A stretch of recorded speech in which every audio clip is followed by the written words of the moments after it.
Much better now with the mic on. Welcome to the nap, the no answer period, where we cover the question period, prefaced by a review of the far left evil that has beset our land and the events that surround it.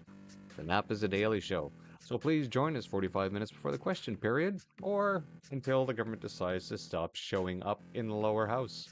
We are streaming on 3 platforms: Rumble, X, AmiTube, so please like, share, thumbs up, follow, subscribe. Most of all, the chat is up, so please feel free to ask anything. Keep it clean, don't be abusive. Comments drive the algorithm up when I'm not driving it down with forbidden words. All right, let's move on to our first handle.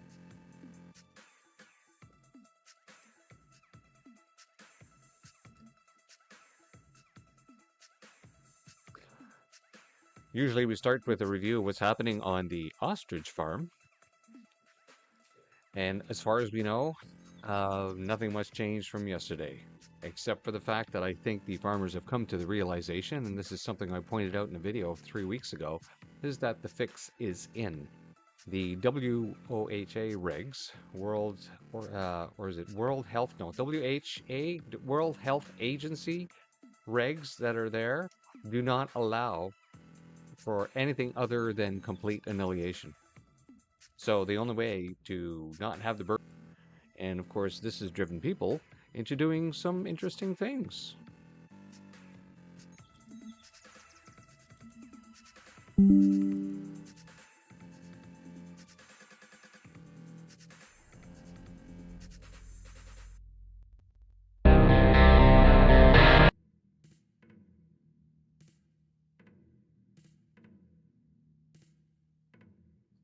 We're not going to play the sounds that's with that because we're just going to get pegged for it. And that pretty well says it right there. That is the policies of the Labour government. This is the same policies that they're putting forth in Australia, and it is the same policies that they will want here in Canada. Afraid to say, all signs point towards totalitarianism, authoritarianism, all the other nasty isms that you can think of that all fall under collectivism. All the isms.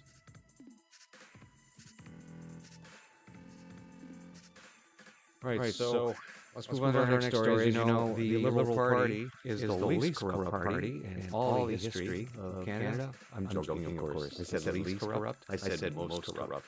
I meant most corrupt, right? From the leader on down. But, of course, as corrupt as they are, they actually have entrenched that corruption right into the rules, so that they can't be touched. Indeed. When they tell you that politicians are the most corrupt people on the planet, believe them. The only question is that when the next government gets in, if the government actually is allowed to change with the next election, will they go back in and undo these rules that allow for so much corruption? Well, I've been seeing these rules being changed continually to allow for ever more corruption for politicians to get away with on a regular basis, government after government. First, most notably, was under the progressive conservatives of Brian Mulroney. But they were only outdoing the corruption of the prior government of the Pierre Elliott Trudeau government. And of course, they were outdone in corruption by the following Chrétien government, another Liberal government. Now, sometimes the corruption seems to slow down a bit, but they never go back and fix it. They never go back and deal with the corruption of past politicians. Oh, well, it's in the past now. It's moot. We got to move forward. We can't deal with the people who've already picked your pocket. Right. So speaking of picking pockets, let's listen to this short little piece here. So Mr. Carney therefore knows which public policy decisions will impact these holdings, which in turn impacts the future performance of the fund, which in turn affects the value of his future bonus pay. Meanwhile, Canadians are left in the dark. So Mr. Carney, as it pertains to his future bonus pay, is hiding his conflicts of interest from Canadians, isn't he? Yes, again, that's legal to do. And what's even worse, because of the biggest loophole in the Act, he is allowed to participate in decisions 99% of the time that affect his investments, because the definition of private interest in the Act says that you are not in a conflict, and the Act does not apply when you are dealing with a matter that applies generally. And 99% of decisions that Prime Minister and Cabinet Ministers and top government officials make apply generally. And so the Act only applies 1% of the time to very specific decisions. And as a result, it's almost impossible to be in a conflict of interest under this Act. How possibly can the ethics screen function to screen out Mr. Carney for making decisions where he has conflicts of interest? Well, the ethics screen never works because, again, of this huge loophole. So ethics screens are a smoke screen that actually violate the law, because the Act requires disclosure whenever you recuse yourself, step aside from participating in a decision, discussion, or vote. And the ethics screen allow you to not do that. So you're violating the law. And what's hidden is that, in fact, you're participating 99% of the time in decisions that affect your investments. And I noticed that before we switched over, we had the desktop audio on, so if you were getting some echoing, I have to get used to turning that off.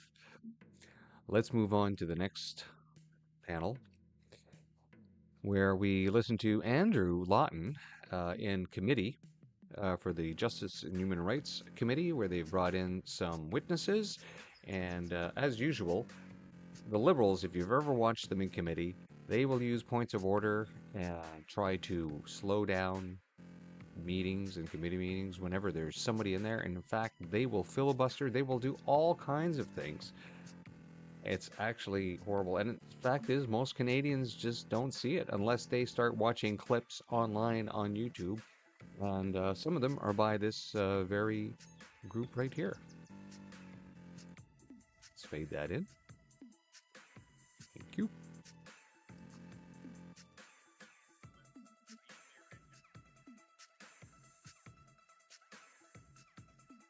Public Safety Minister Gary and Sangri ever consulted with you on the firearms buyback? Yeah, so we met with the Public Safety Minister, we met with Sean Fraser, the Minister, the Attorney General, and we spoke the same things that we've talked about here today. We've communicated to everybody equally. Mr. Sauvé, have you spoken with the Public Safety Minister about the gun buyback? We've been in conversation and getting updated from the commissioner of the RCMP just as to how it may impact our members. But in the development of it, were you consulted for the effect it would have on your members and your members' willingness to participate in it? We were not, no. Okay. Mr. Stamatakis, same question to you. Were you consulted in the development of the buyback by Minister Ananda Sangri? Well, we provided feedback when that program was first developed. So that was before the current minute. Oh, sorry. Relevance. I don't think the question is relevant to the study. Chair, I would say that the firearms policy in this country, when all witnesses have spoken about the expanse of gun crime and the priorities of this government in dealing with it, are highly relevant. So I actually think it's quite short-sighted for the member to suggest that going after legal gun owners is not relevant to a study on crime and bail and repeat offenders when firearms have been mentioned by our witnesses.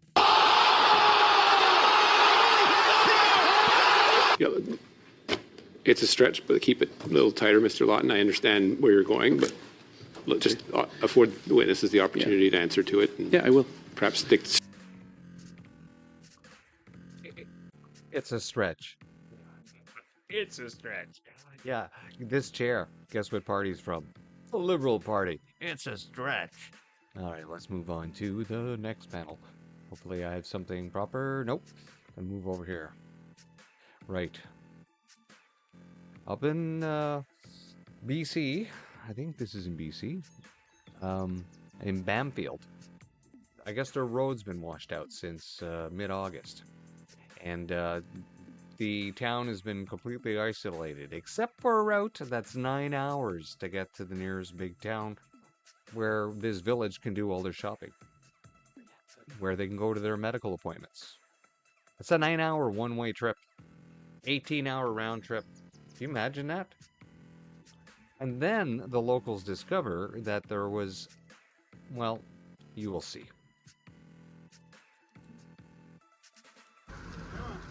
Ross Griffiths walks defiantly through roadblocks on Bamfield Road Sunday that he says are destroying his community's businesses and threatening the safety of its hundreds of people. The Bamfield man says he wanted to see for himself the damage that's kept it closed since August 11th by the Mount Underwood wildfire, but says what he found has only made him more upset. To walk that is very disappointing.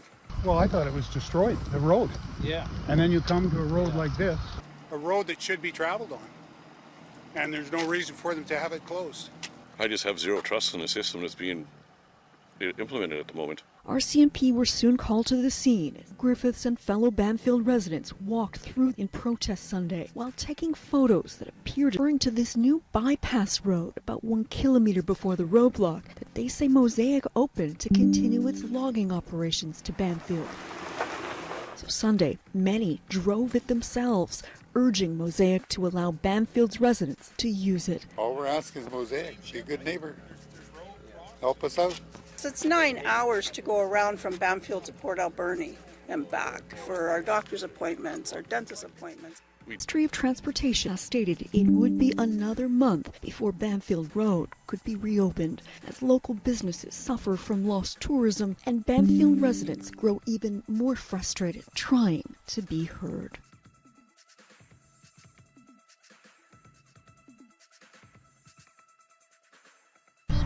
Yeah. Yeah.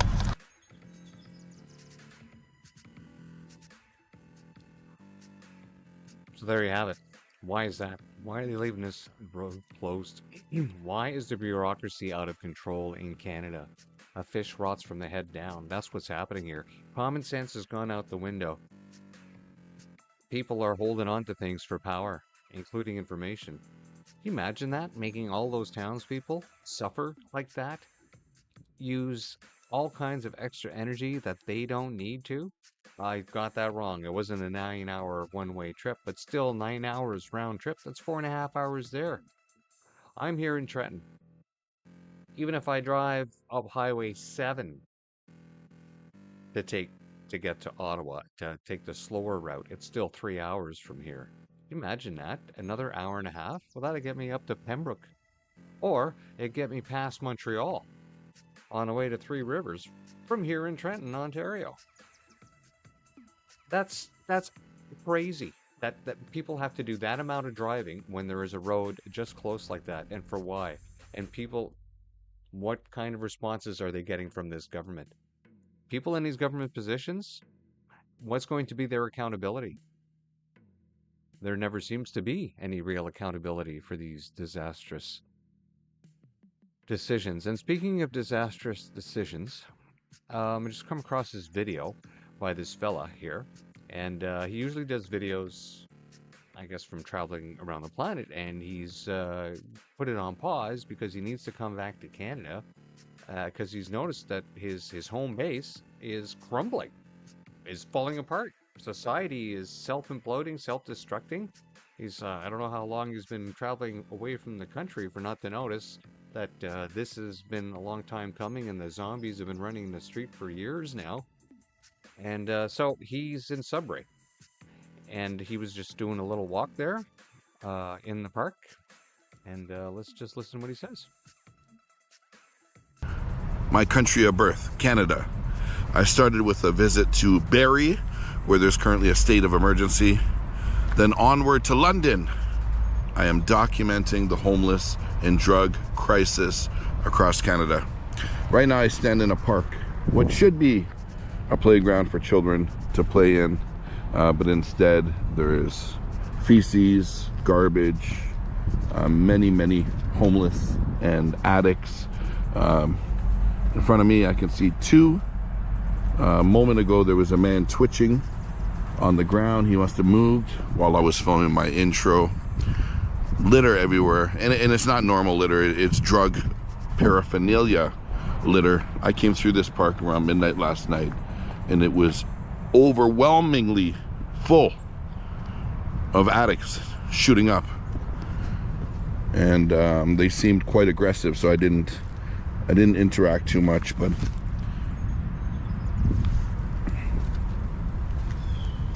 if you're from Sudbury, I'd love for you to chime in and tell me what your thoughts are. Just as I walk through the park, the various smells of urine, and oh, it just smells so bad. I would never want my child to come here and play in this park. Are you from Sudbury? Hello. Well, I am, but I kind of feel it's sad. You find it sad? Yeah, I find. So this woman here is a great grandmother to these two lovely little girls here, and you know, you can go and watch the rest of the video. All links will be provided in the description after the live stream. And I grew up in northern Quebec. My extended family, part of our family also lived in northern Ontario. Our family did a lot of traveling up there in the 1970s when I was growing up as a kid. One of the places that our family took us as a, you know, in Canada tourist vacation trip kind of thing, because we, you know, as a family, we did some camping with my parents and myself and my sister, and we went to the Big Nickel in Sudbury. It was a big thing, you know. Sudbury back then, a lot of the local terrain in the area had been stripped by improper environmental, let's say, procedures of dealing with iron, nickel ore. And when they were burning everything off to try to get to the ore, all that acrid smoke just destroyed all the vegetation in the surrounding area, creating a bit of a moonscape. It's nothing but bedrock exposed everywhere because the rains had washed everything away, to the point where actually Apollo missions came and trained in the area because in some areas it looked so moon-like. But that was then, and then they've reclaimed a lot of that land. Things can change over decades. But this kind of change over the last decade is the kind that the Liberals have brought to Canada. Oh, but this is provincial. I'm sorry. A fish rots from the head down. There is no need or want by the Liberal government to really crack down on illegal drugs, because for some reason they've only been pushed into doing it because they have sorry, I was just getting a call here that I've missed and I don't know who it is. don't know if they're trying to call me during the stream. Send me a text if you're watching me and you know my number for the call that I missed here. Growing up in northern Quebec and running around in northern Ontario, that whole aspect up there where summers are so short, we just enjoy the hell out of the outdoors. You know, when spring comes and the snow's gone and the green stuff's coming back and everything's gone from bright white and you need like squinty shades to protect your eyesight to now it's finally just beautiful and green and lush and everything's coming to life. You're like, oh my, it's like coming out of jail practically. It's like you're in jail all winter long because there's nothing else outside other than an icebox, you know, and you have your indoor areas. That's about it. That's all you got. And then once the outdoors open again, but it only opens for such a short time up in the north. Even this in Sudbury, you got a very short summer.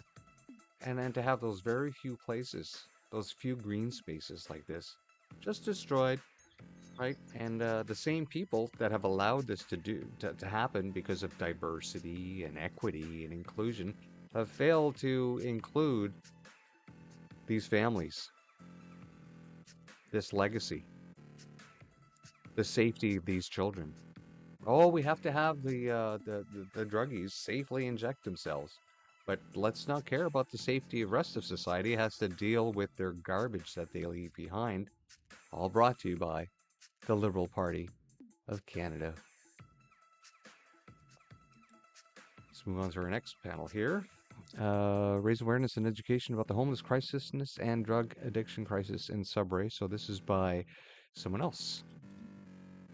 Or is this by the same guy?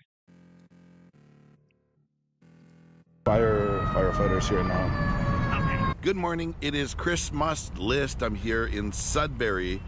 It's the beginning of a road trip. Sorry, same bid. Thought so. Right. More on the RCMP.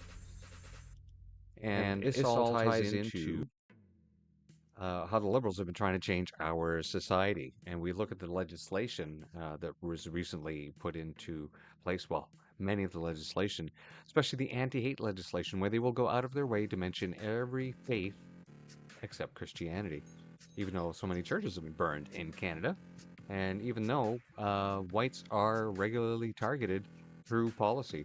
Just looking at another source again, and I've heard this from other places as well.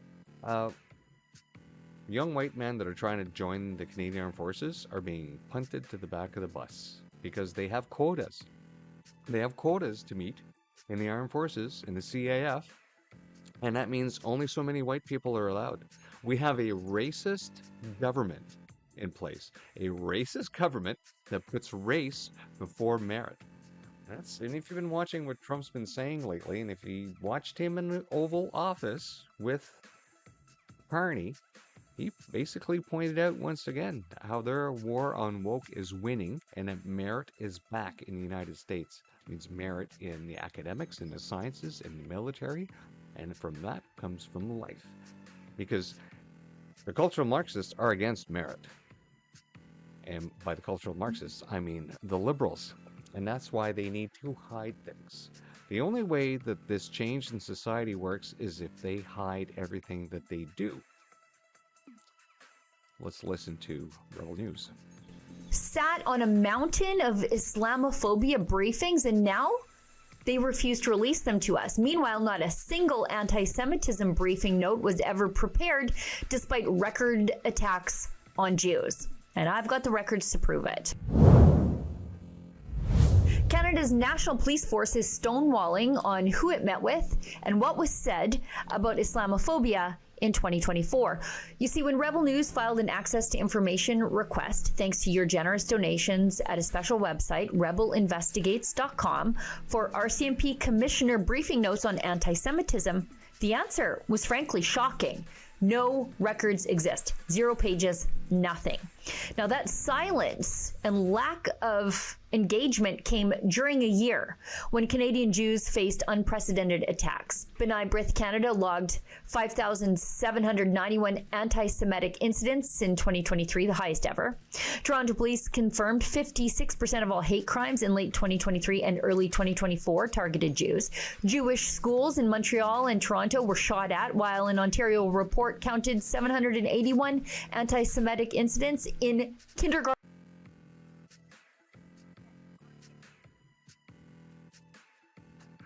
You guys see these stats? This is every day now. Every bloody day in Canada.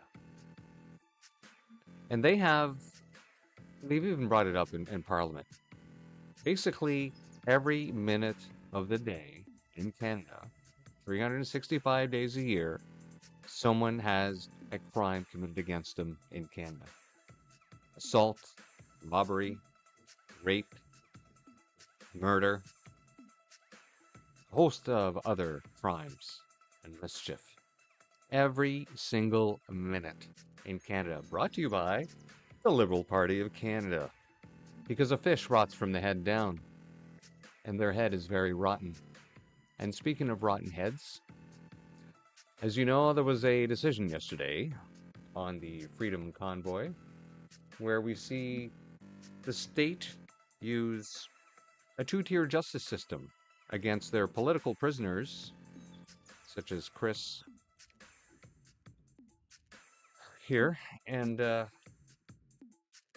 compared to others who just, because they are not against the policies, and they're just criminals, then they get a pass. Because, they're criminals, so obviously they must have been a victim in their life to have turned bad, so we need to cut them a break, right? Unlike these freedom activists, oh my God, what are they fighting for freedom? What the hell is that? Who do they think they are? Asking for their God-given rights under the charter that they said were actually violated because they illegally invoked the Emergencies Act, yet they still pushed them through the courts. Well, sentencing wrapped up today in what has probably been the most absurd and ridiculous and longest mischief trial you've ever heard in your life. Freedom Convoy leaders Tamara Leach and Chris Barber are expected to learn their sentences today. The pair were found guilty of mischief in April, while Barber was also found guilty of counseling others to commit mischief. The Crown has asked for Leach to be sentenced to 7 years in prison and for Barber to be sentenced to 8. The Crown prosecutor said during a sentencing hearing that she's looking for stiff sentences due to the broad community harm the convoy protest inflicted on Ottawa residents. Defense attorneys are looking for absolute discharges with no criminal records, arguing their clients have been punished enough by 3.5 years of strict bail conditions. Freedom Convoy leaders Tamara Leach and Chris. Yeah, well, I would agree. The clients have been punished enough. They've suffered enough. I'm glad that they don't have to go back to jail, but I do find that this sentence is quite ridiculous. I mean, cast your mind back. These two leaders of the Freedom Convoy, it was a protest that captured Ottawa, but it didn't gridlock it. It didn't oppress it. It was a big uprising of Canadian nationalism. Yeah, we don't need to revisit why. We've talked about it plenty of times on this channel. But there was an interesting thing that was mentioned by John Carpe. And do I have? Yes, I have him up next. Especially when he talks about the mentality of the government and the press. And how that whole self-licking ice cream cone of the disjointed narrative that they created out of thin air that was now based on reality, that people still believe to this day and people still push to this day. All because it was just created and fabricated and pushed and rewashed, retumbled out, taken out of the drying machine, thrown out in front of people, there you go, and then thrown in the wash, spun again by the press, and then thrown out again the next day. While the rest of us who were watching footage live, streams live on the ground at the time, knew that the mainstream media were lying.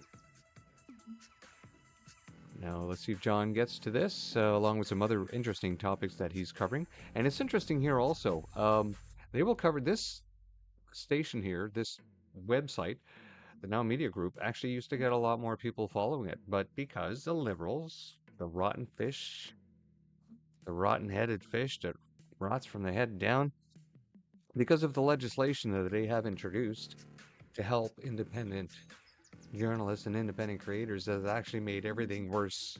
All the independent creators, all the independent press, all the local journalists, because that has centralized everything. And that was the entire purpose. So whenever the Liberals say they're going to do something, they actually do the opposite when it comes to their legislation. Right? So they've created this process now where all the money is being brought into them by the big tech giants, right? So that they're allowed to operate in Canada. And then that money is regurgitated back to their favored quality journalist of Canada, the Q jocks, right? And then anyone who makes any money online digitally from streaming, well, then 5% of their revenue goes into this Q jock propaganda mill, and not to the creators that are getting money online. No, it's going to the Q jocks. Right, the Q jocks that just rinse and repeat government propaganda. So that's how the Liberals have completely destroyed journalism in Canada. Right, they control most of the journalism, and the coming bills, right, that are happening, C8, C9, those last bills right there, along with C2. Yeah, that's the finishing stroke right there. With these last bills, they will be able to, one at a time, go and shut down every last independent voice in Canada. And the carriers will have to comply. If they can't find that person, if they're streaming from somewhere, but they know they're streaming in Canada, they just get the carrier to shut them down. And they could shut down your banks, they could shut down your phone, put you in the digital gulag. You telling me the Liberals are not fascists? I'm finding it hard to believe that they are not in league with something that is quite evil, because everything that they're doing is proving them to be completely evil. From mass murder, the fraudulent vaccine, to lying continually to Canadians while they slowly take away all their power, all their freedoms, and have the final decision of life or death. And maybe just starve them of energy. I mean, a quarter of the population already can't feed itself and is dependent on food banks. How much worse does it need to get in Canada? Let's listen to John Carpe. We could get by Christmas. I don't know if it's a gift or not, though. Canada could become a police state by Christmas if they get to pass that Bill C8. Well, you combine that with briefly Bill C2 is the Authorized Access to Information Act, which gives numerous government officials the right to demand subscriber information from companies like TELUS and Rogers, gives Canada Post the authority to open mail, makes it illegal to use cash in amounts greater than $10,000. So you've got C2, the Strong Borders Act, which I call the Strong Surveillance Act. If you add to that Bill C9, puts the hate speech provisions on steroids. We're going to see a lot more Canadians being prosecuted over what they wrote or what they said. So that's C9 on hate speech. And then on top of that, Bill C8, which will bring in the Critical Cyber Systems Protection Act, as well as amending the Telecommunications Act. And it will give the federal cabinet power to kick individual Canadians off the internet by way of a ministerial order, without warning, without judicial review. The citizen can theoretically dispute that in court, but unless you've got $100,000 extra dollars kicking around in a bank account ready to use for litigation, and bear in mind, litigation always takes 2 or 3 years, or almost always, right? So if Bill C8 passes, then you've got the federal cabinet has the power to kick individual Canadians off the internet. So those three bills together, we're going to become a police state by Christmas by giving so much unbridled, unchecked authority to the federal government to control any Canadian company that provides internet services or phone services to Canadians. Rule number 1 playing this game: never miss out.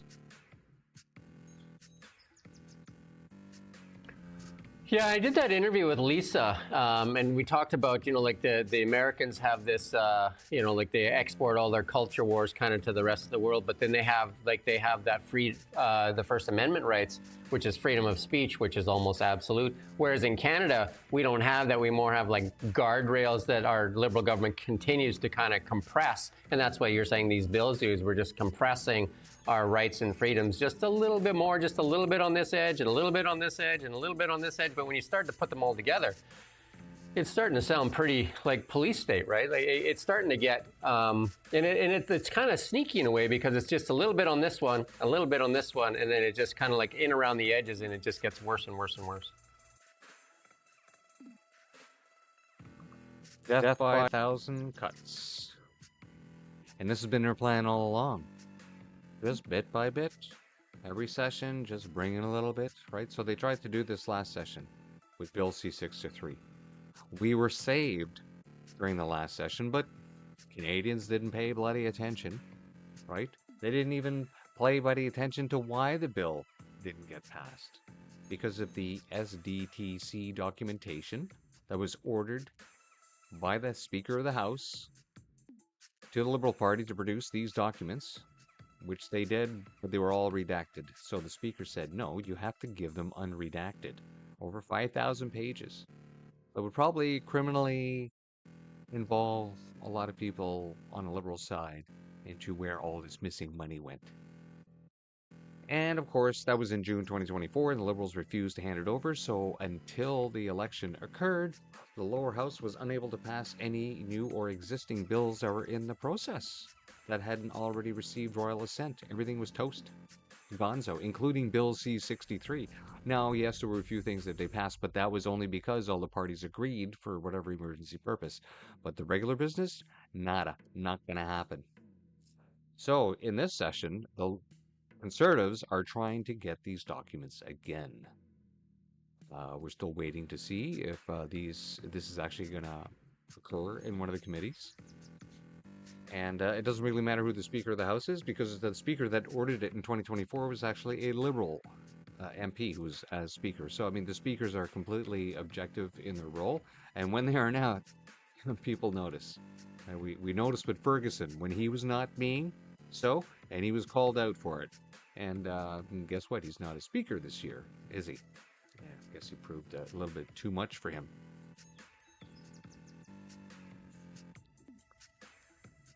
Now, here we have a UK health agency cites benefits of first cousin marriage in bizarre report. Now, this goes back to what Carney said about Muslim values or Canadian values.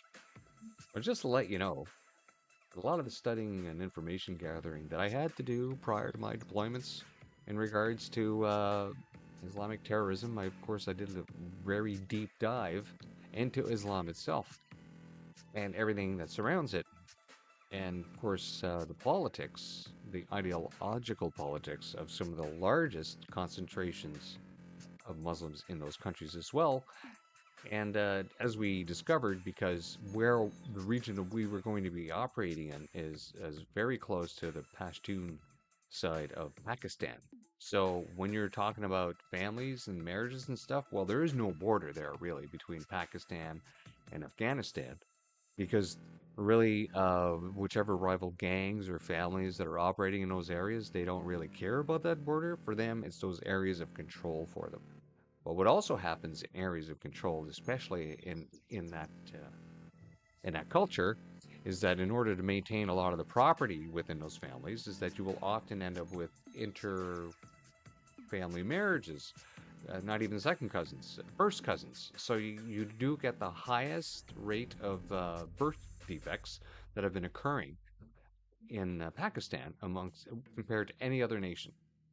So I don't know if this is a Sunni Pashtun thing. I don't know why, for some reason, that they, amongst all the other different sects of Islam, seem to want to marry their first cousins. But I'm telling you, it's not smart. It's not smart at all. You know, there's a reason why people get genetic disorders when they marry too close to the family line.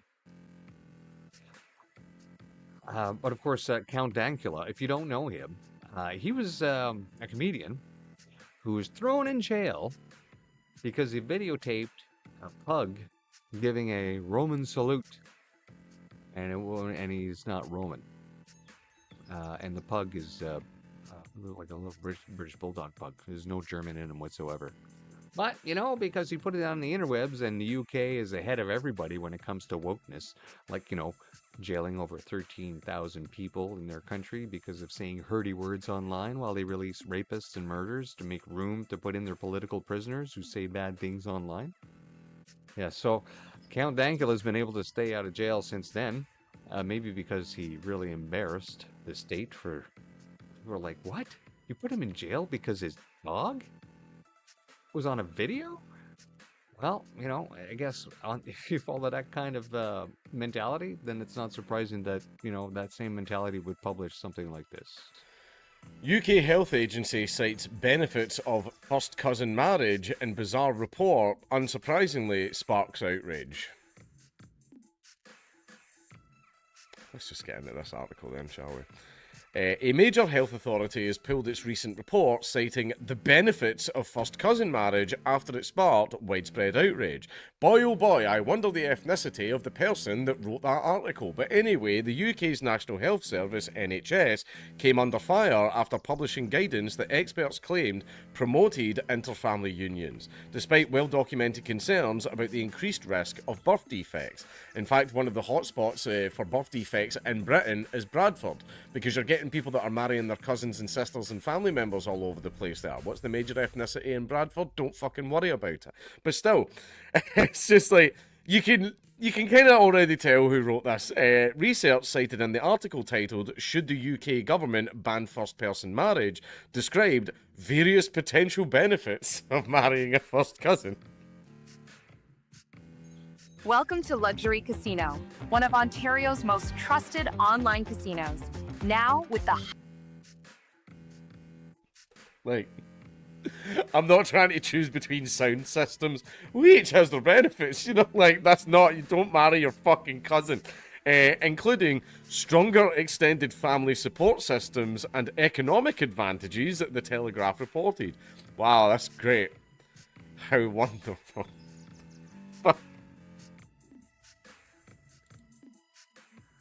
I'm telling you, the cultural Marxist mind is just an evil mind. It will self-manipulate things in there into cognitive dissonance and make arguments to give itself reason to do anything.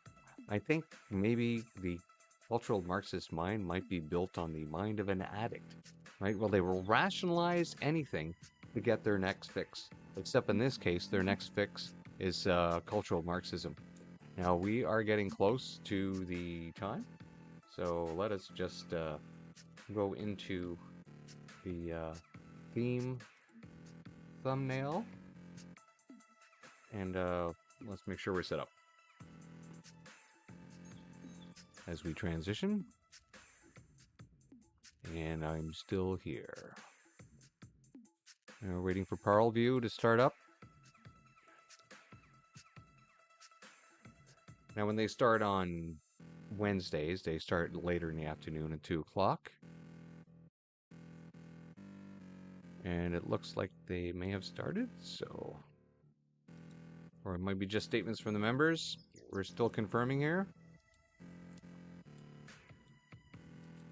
Yes, we are in still statements from the members.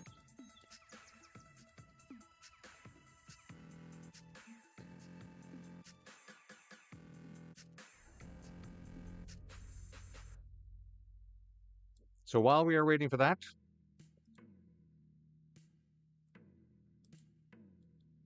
let's have a look at some recent information that has come out regarding the Bidens. Something that we knew.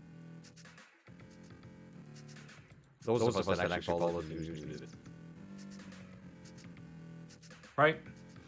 All right, the White House, speaking of the White House not being nice, releases classified documents on the from the State Department, on State Department reports of the Biden corrupt interaction with Ukrainian businesses and officials. Basically, these are cables from diplomats over in Ukraine back in 2015 saying basically Vice President Biden showed up, and he didn't do anything. He didn't negotiate with anyone. He came and gave a little speech, and everyone was kind of wondering why he flew halfway around the world to just give one little speech.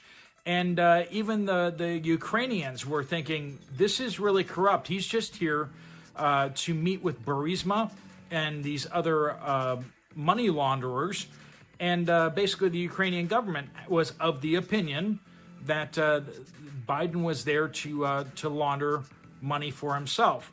And that's what his son was there for, too. And they were warning the other people at the U.S. Embassy there, hey, that doesn't seem right to us.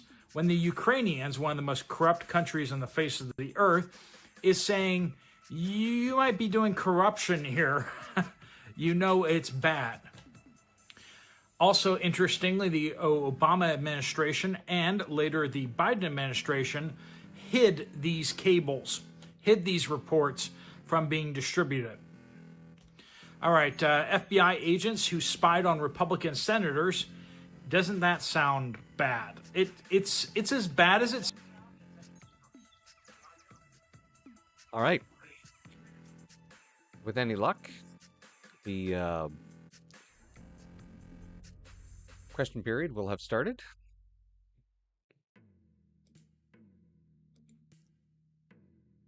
And we are still looking at it here. Are we getting ready? I think they're filing in. And are we still doing statements from members? Looks like we are.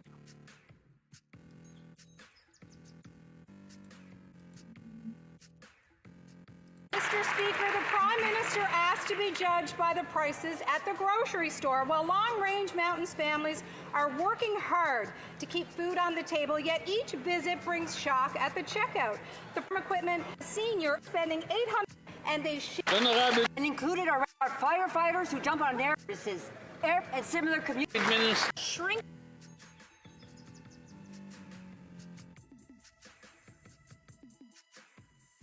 While we wait for question period to finally start. Oh, look at that herringbone top she's wearing. Those are large herringbones. Oh, they're even a little glitchy on the edges.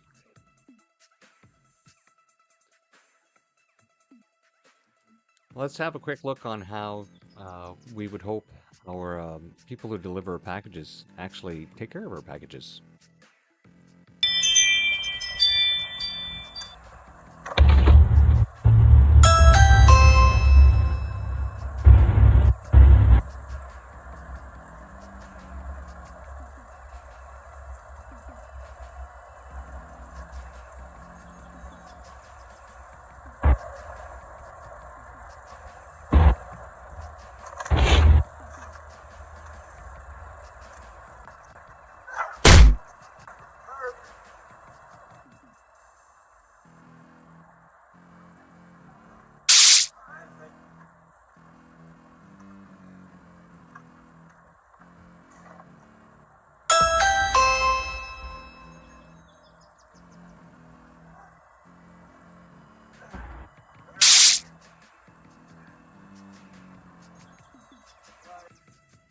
That's why UPS gets paid more than y'all. That's funny. Even before this comment came up here in the bottom when I first tagged this video yesterday, you could tell it was staged. I mean, for it to be that perfect, that was rather funny. And I thought we had our yes, we do. There was a massive fire in LA. And I can just imagine the amount of heat coming off this.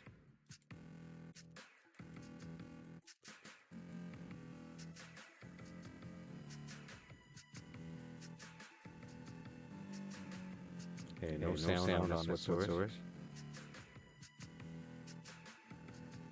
The intensity of the heat coming off this. If you've ever been in Niagara Falls recently, they have that little attraction, tourist area where they got a little fake volcano that just spews some natural gas off the top, sets it on fire to simulate volcano.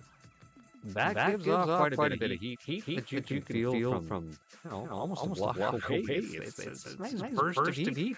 Not so nice in the middle of the summer. I'm just imagining money coming off that. You should be able to feel that blocks away. That's intense. That is a lot of heat. And we're still doing statements from members. Yes, we are.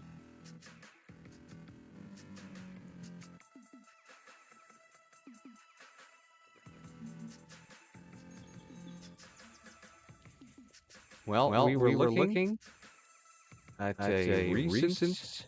I'll put it up here. No.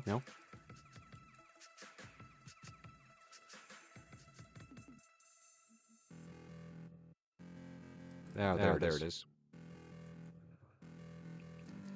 Does everyone remember the PCO report from 5 months ago?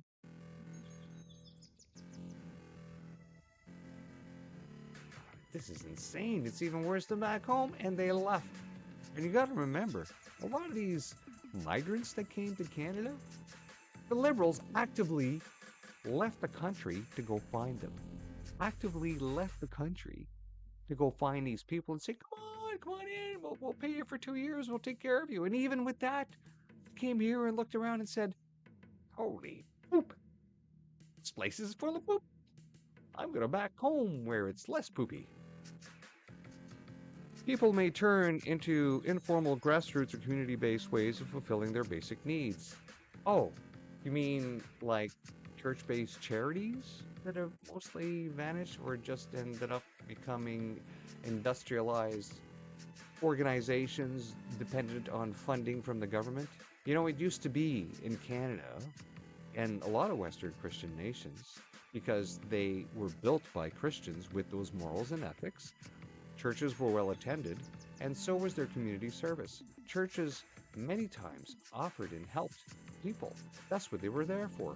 And then, of course, communities, organizations grew around that, and then municipal organizations tapped into that. But then over the years, especially since Trudeau Sr., Pierre Elliott Trudeau, came into power in the late 60s, his communist policies have slowly withered and done away with Christianity as a primary source of ethics and morals in Canada, which is why we have a government that acts unethically and immoral all the time. Like Christianity. Yes, it seems like everything that the Liberals are doing is that they need a scapegoat in order to point everyone's anger and ire towards for everything else that is going wrong in society that they have caused. It's an old ploy. It's an old ploy that's been used often, and I'm just surprised at how simple-minded a lot of Canadians on the left side have become in forgetting their history. I think this is something that John Carpe and that fella that we were watching in the other video talk about later in the video, if they didn't actually cover it while I was getting my coffee, while it was playing, is that slowly over time, over the last 40 years, the education system has been slowly melding and molding the minds of all these people, all these students in school, and now they've all grown up with the same kind of attitudes. It started off with the global warming scam that has turned into climate change. And of course, we've been told that we are not allowed to discuss the evidence. We're not allowed to discuss the science. The science is settled, they say. In fact, when a request for information... Oh, I think we're starting. Questions, questions orales. The honorable leader of the opposition. Monsieur le Président, nous savons maintenant pourquoi le président Trump voulait tellement que ce premier ministre soit au pouvoir. Un chef faible, dont les politiques de taxes et anti-développement expulsent des milliards de dollars et des jobs aux États-Unis. Hier, le premier ministre a promis au président Trump 1 000 milliards de dollars les prochaines 5 années si nous obtenons l'accord que nous pensons obtenir. C'est l'investissement qui va sortir, fermant les moulins, les mines et les usines au Canada des familles mis sans emploi. Est-ce que le premier ministre a au moins obtenu une fin aux tarifs sur le bois d'œuvre au retour de ce cadeau? C'est ça. Très honorable Premier ministre.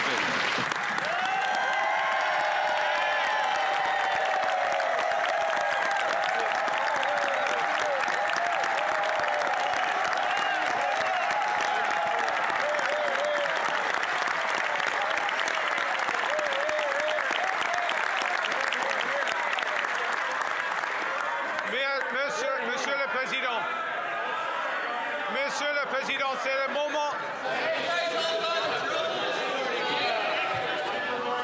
Things aren't getting off to an auspicious start today. Okay, the Right Honourable Prime Minister from the top, please.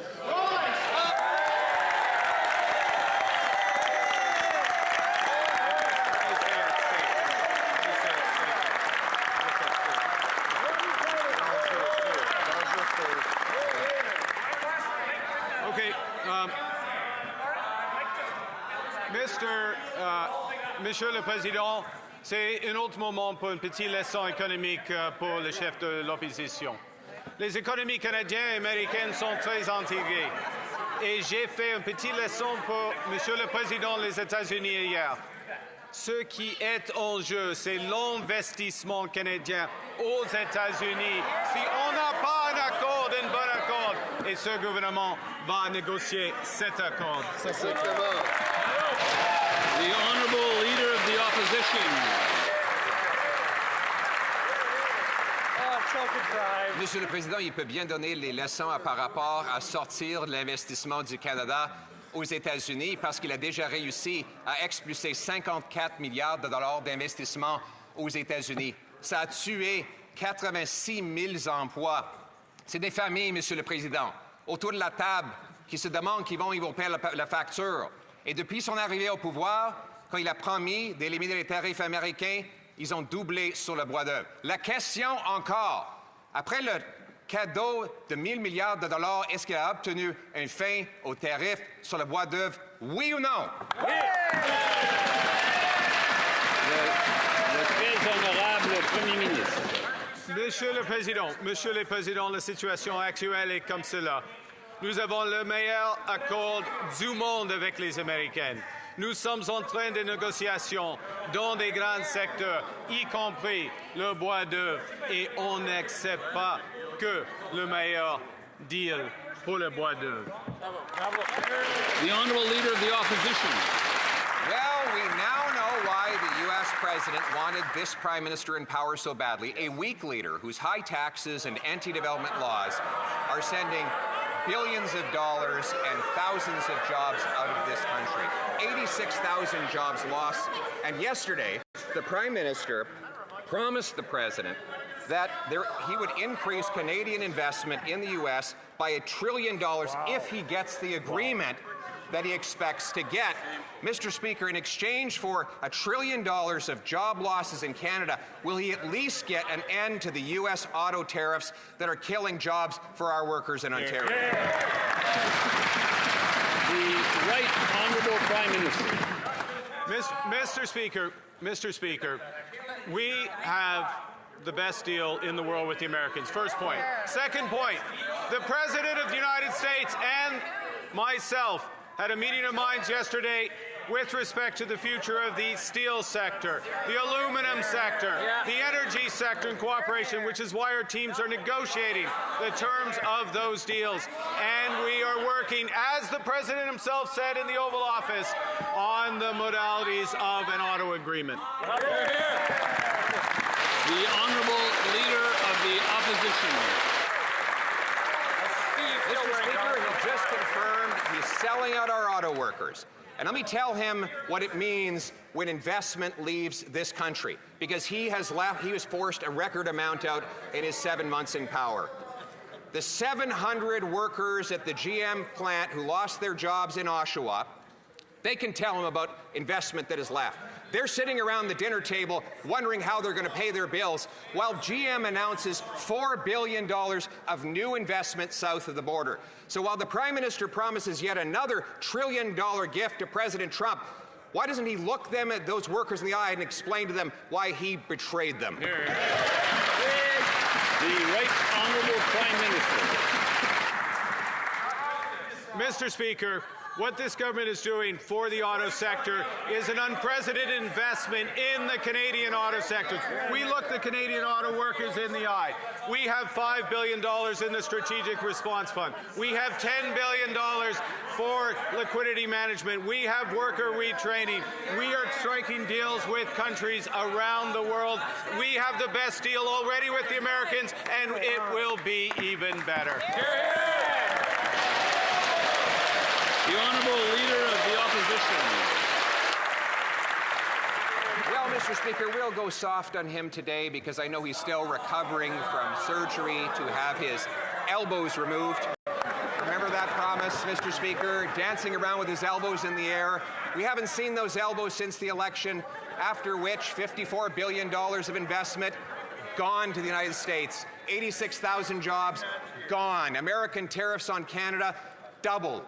And as to the best deal in the world, why is it then, if we have the best deal, that Canada has the fastest shrinking economy in the G7 and 86,000 people are without a job? The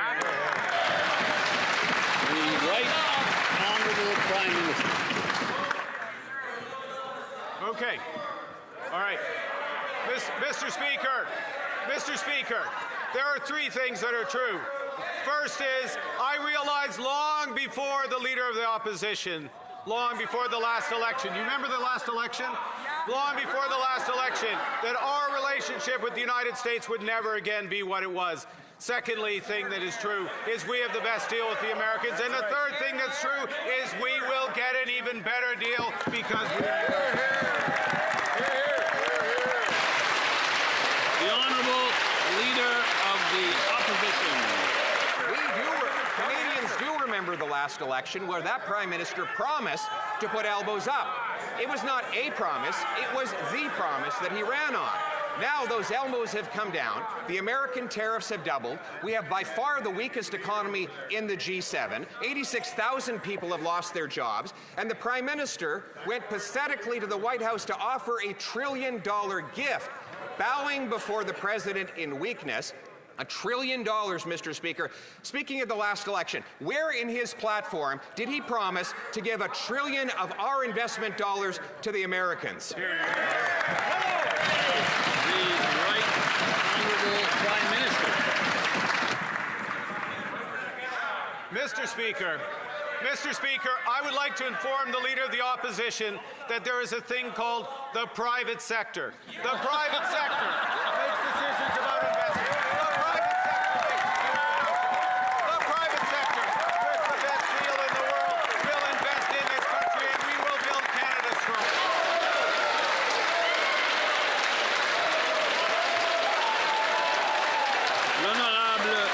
L'honorable député de Belleuil-Chambly.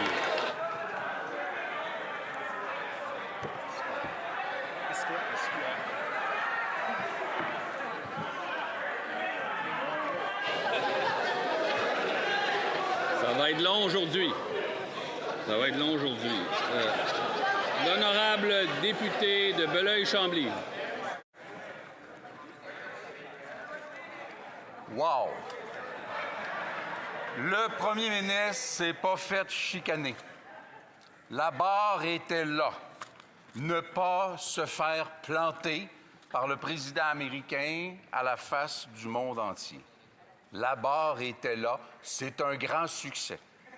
Mieux, il s'est fait dire qu'il était fort, qu'il était bon. Le premier ministre devait obtenir plus et parler moins. Par rapport à son prédécesseur, on a le contraire. Est-ce que le premier ministre se contente d'une rencontre et de quelques bons mots du président des Américains pour régler la crise commerciale? Le très honorable Premier ministre.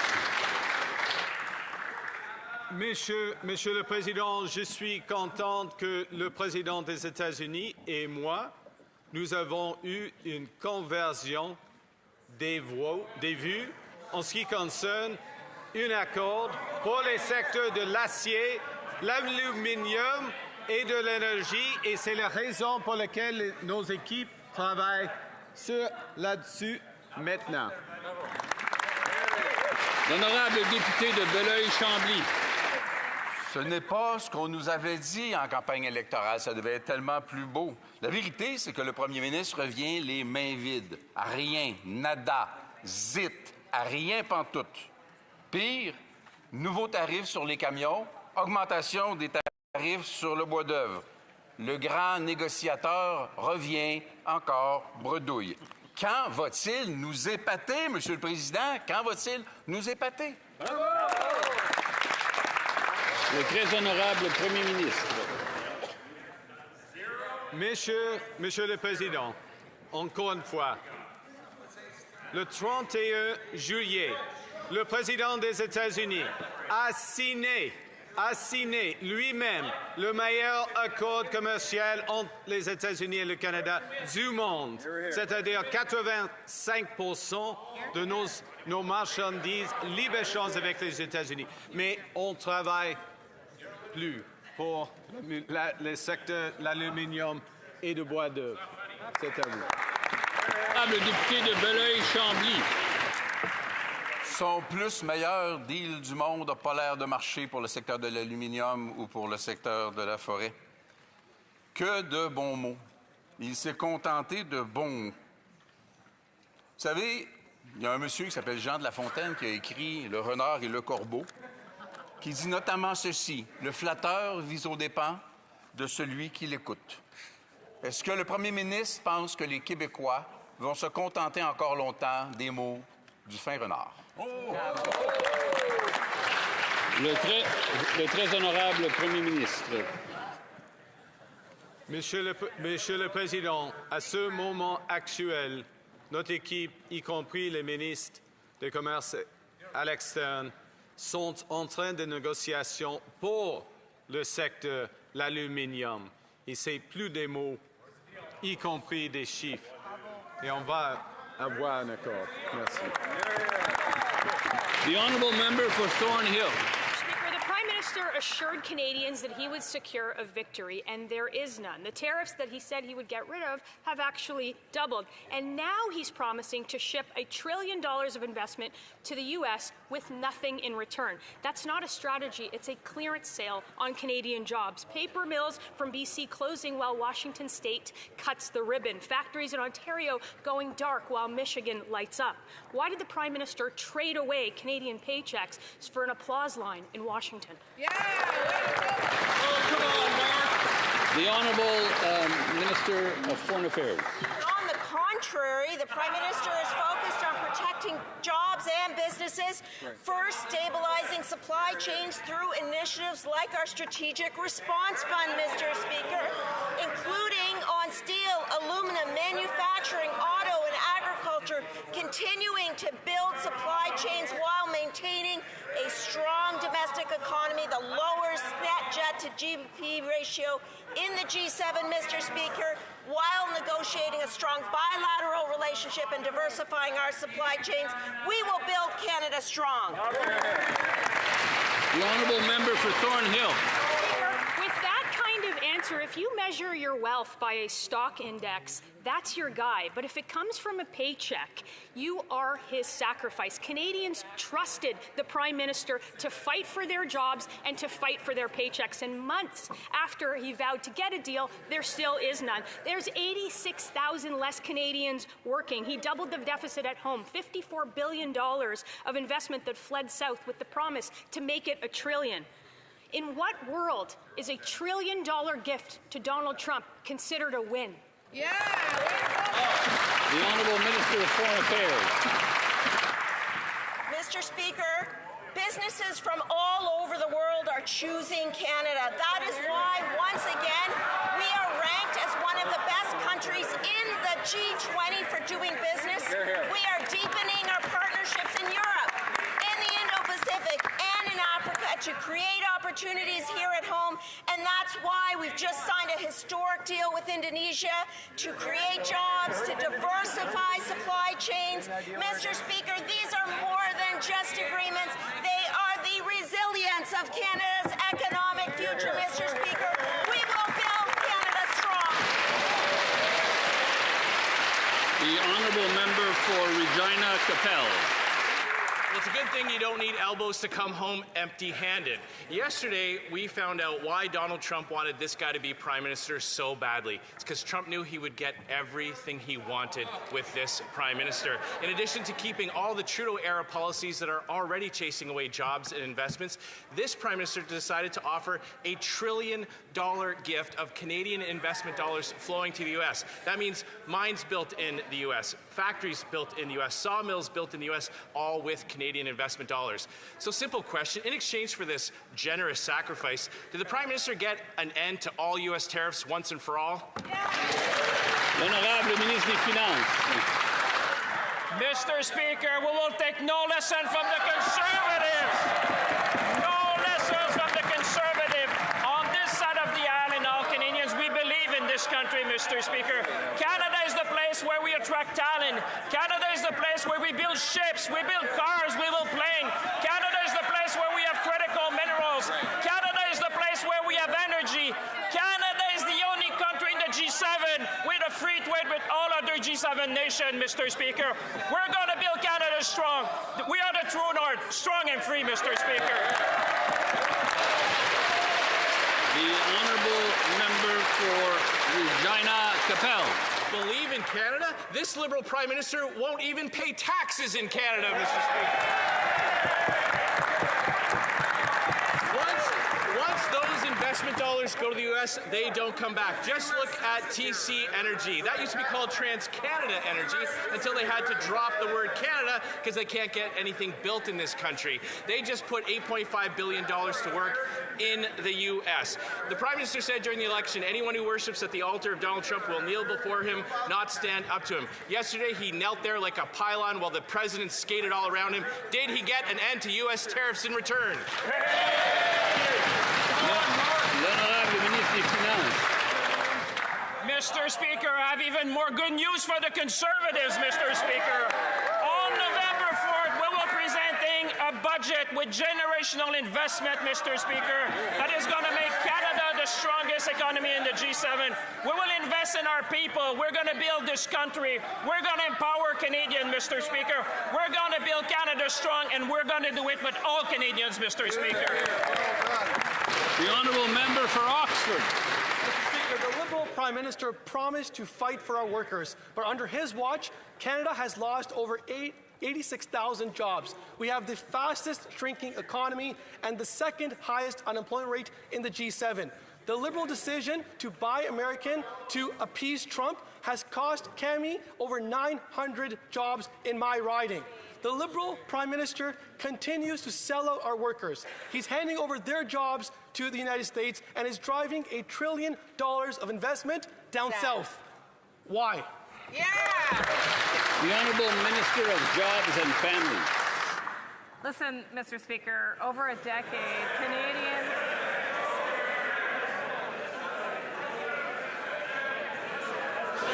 I'm trying to listen. I'm trying. The Honourable Minister. Didn't you fire your... For decades, Mr. Speaker, Canadians have watched as Conservatives have fought against their interests. Not just voted against their interests, Mr. Speaker, but actively worked to fight against their families' prosperity.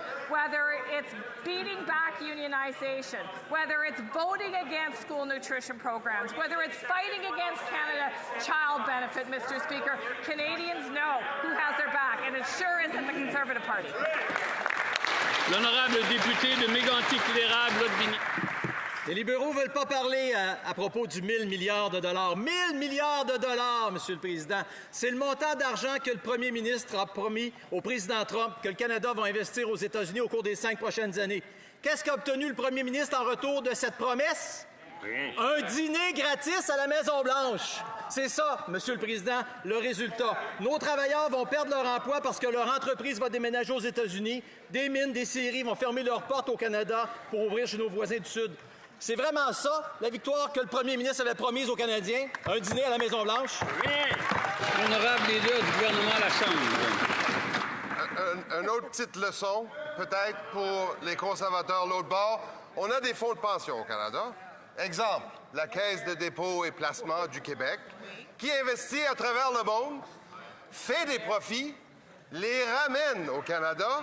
Nos pompiers, nos infirmières, nos gens des métiers, ils en profitent de cet argent-là. L'investissement canadien à l'étranger, c'est une bonne chose pour le Canada. C'est un clé pour bâtir le Canada, un Canada fort, et c'est ce que nous sommes en train de faire avec les travailleurs, avec notre acier et avec... L'honorable député de Mégantic l'érable, Lotbinière. Nous, ce qu'on veut, Monsieur le Président, c'est un pays où les fonds de pension vont vouloir investir leur argent ici, au Canada, Monsieur le Président, pour créer des jobs ici, au Canada, Monsieur le Président.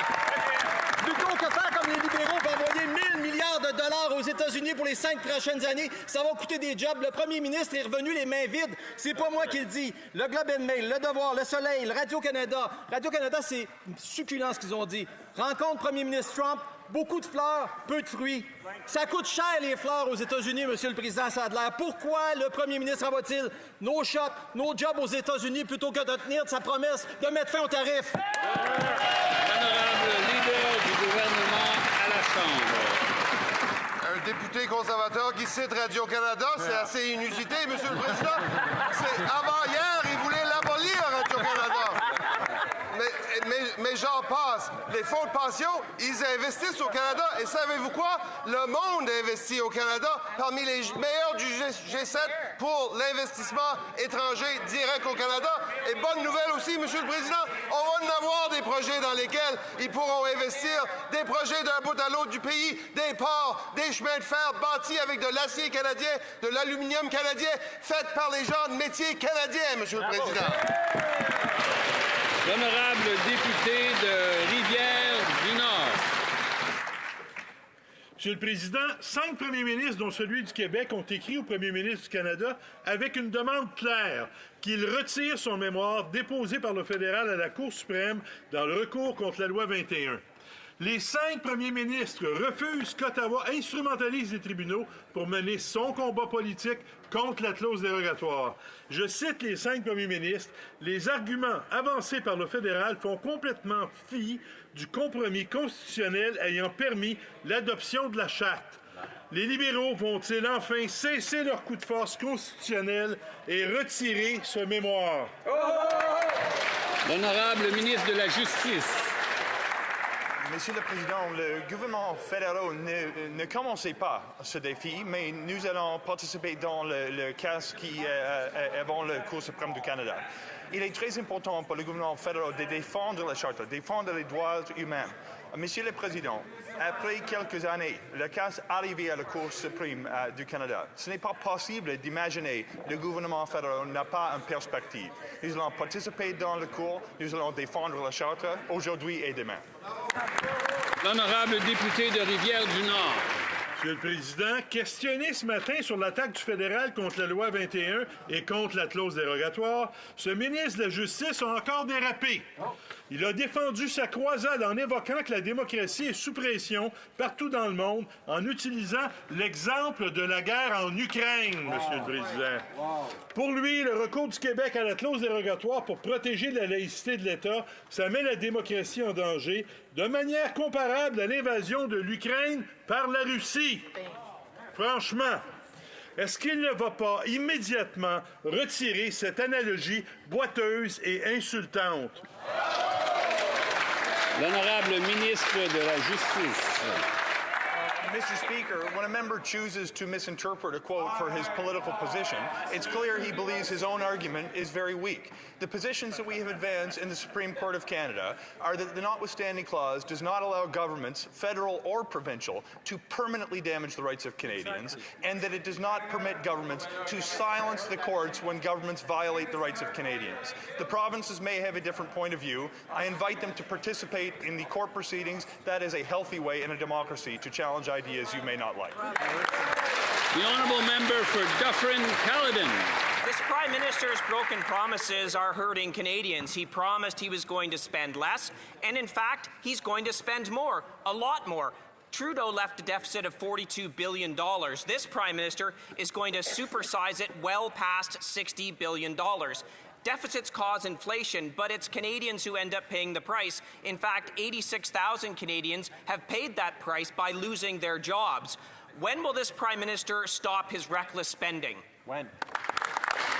The Honourable Secretary of State for Financial Institutions.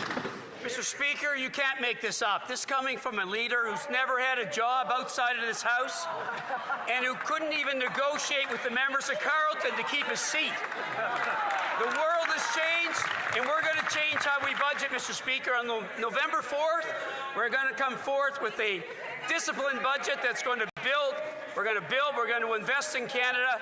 I ask the leader opposite to negotiate his way to finding a way to support us. Thank you, Mr. Speaker. The Honourable Member for Dufferin-Caledon. That's just an incredible example of 35 seconds of saying absolutely nothing. What is actually going on here is we've got fancy bankers speak to try and say that debt is investment. Debt is debt. It doesn't matter how much lipstick you put on this pig. And it's Canadians who pay the price of this reckless debt spending. Canada has the second highest unemployment in the G7. 86,000 Canadians just lost their job. And all this guy can do is think it's time to sell jokes at Yuck Yucks. When will this Prime Minister realize his reckless spending is actually hurting Canadians? The Honourable Secretary of State for Financial Institutions. Mr. Speaker, I don't know where the member opposite's been, but for the last 4 months, we've been crossing the country, listening to Canadians, getting feedback from Canadians. Mr. Speaker, on November 4th, we will table a disciplined budget that will spend less and invest more in Canada. We will build Canada's economy. We will become the strongest, most resilient economy in the G7. I ask the Conservative Party to cut the rhetoric, get on board. Thank you, Mr. Speaker. The Honourable Member for Edmonton West. The Prime Minister has broken his promise to Canadians. He promised the strongest economy in the G7, but instead delivered the fastest shrinking economy and the second highest unemployment rate.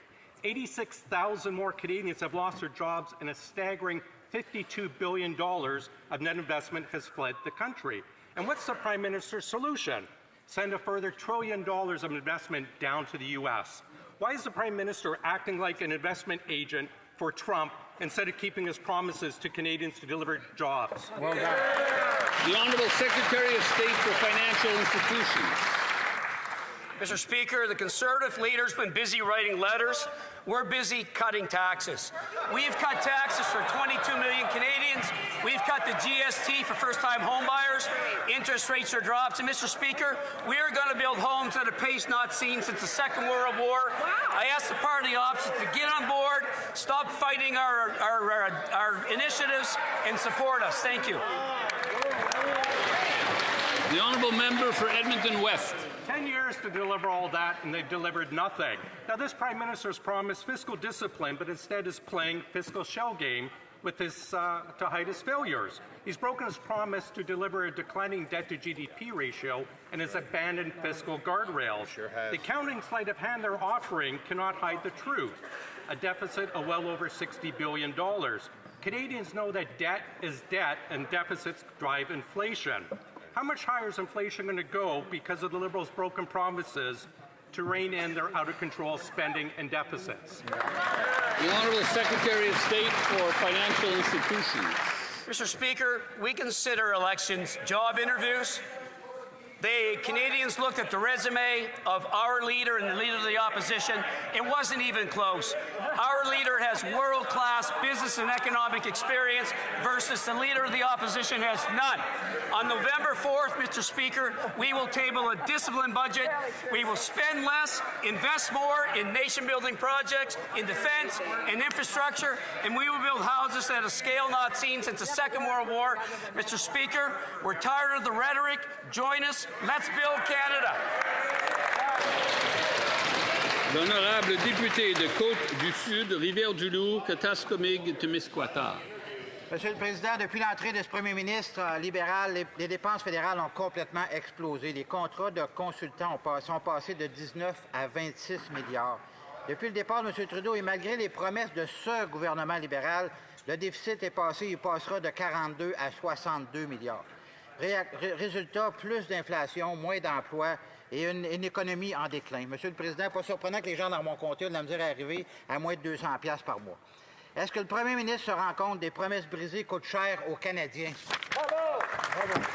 L'honorable ministre de la Transformation du gouvernement. Merci, Monsieur le Président. Vous savez ce qu'on a fait depuis qu'on est arrivé au pouvoir? On a baissé les impôts pour 22 millions de Canadiens, Monsieur le Président, pour augmenter le pouvoir d'achat de la classe moyenne au Canada. On a passé une loi, Monsieur le Président, pour unifier l'économie canadienne, pour libérer le pouvoir de l'économie canadienne. Ça, c'est 215 milliards au PIB, selon l'Institut économique de Montréal, Monsieur le Président. Il n'est pas surprenant que les Québécois, que les Canadiens aient choisi un leader sérieux, une équipe sérieuse avec un plan sérieux et ambitieux. Merci. Honorable député de Bourassa. Monsieur le Président, cette semaine, le ministre des Finances a présenté un cadre budgétaire. Un cadre budgétaire qui vient différencier et distinguer entre les dépenses de fonctionnement récurrentes et bien évidemment les investissements en capital. Ce cadre budgétaire vient également pour réviser encore une fois le calendrier budgétaire en déposant un budget l'automne et avoir une révision économique durant le printemps. Ma question, Monsieur le Président, c'est que dans le comté de Bourassa, on attend impatiemment le budget, mais on veut savoir concrètement comment ce nouveau cadre vient également pour avoir non seulement des planifications, mais également des mises en action de ces politiques gouvernementales. Honorable ministre des Finances. Monsieur le Président, je veux remercier mon collègue pour une excellente question. Effectivement, le monde change et on doit s'adapter, Monsieur le Président. C'est exactement ce que le Premier ministre a dit. On doit dépenser moins pour investir plus. C'est pour ça, Monsieur le Président, que plus tôt cette semaine, j'ai présenté une nouvelle façon de faire. Un nouveau cadre qui va mettre l'accent sur la formation de capital et en même temps qui va changer le cycle budgétaire, Monsieur le Président. Ça va donner plus de clarté aux parlementaires, dont l'opposition, pour voir les comptes publics. Ça va donner plus de prévisibilité aux entreprises, aux différentes organisations qui reçoivent des fonds fédéraux pour planifier. Et ça va donner plus d'opportunités pour s'aligner pour la saison de la construction, Monsieur le Président. Tout le monde y gagne avec cette nouvelle formule. Excellent. The Honourable Leader of the Opposition.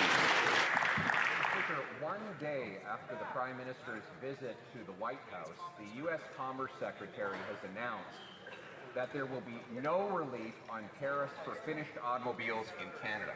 This after 700 Oshawa GM workers lost their jobs and GM sent $4 billion to the U.S. I apologize for interrupting the Honourable Leader of the Opposition, but apparently the interpretation is not working, so I'll allow them. Is it back on? C'est bon? It's good? So from the top, the Honourable Leader of the Opposition from the top.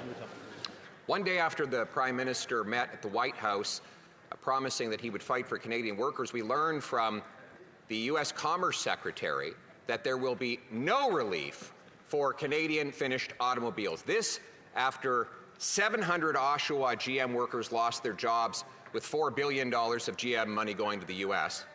900 CAMI workers in Ingersoll losing their jobs with those jobs going to the U.S., and 150 workers at Stellantis being sent home while $8 billion of Stellantis money goes to the U.S. The Prime Minister failed to stand up for auto workers yesterday. Will he do so now?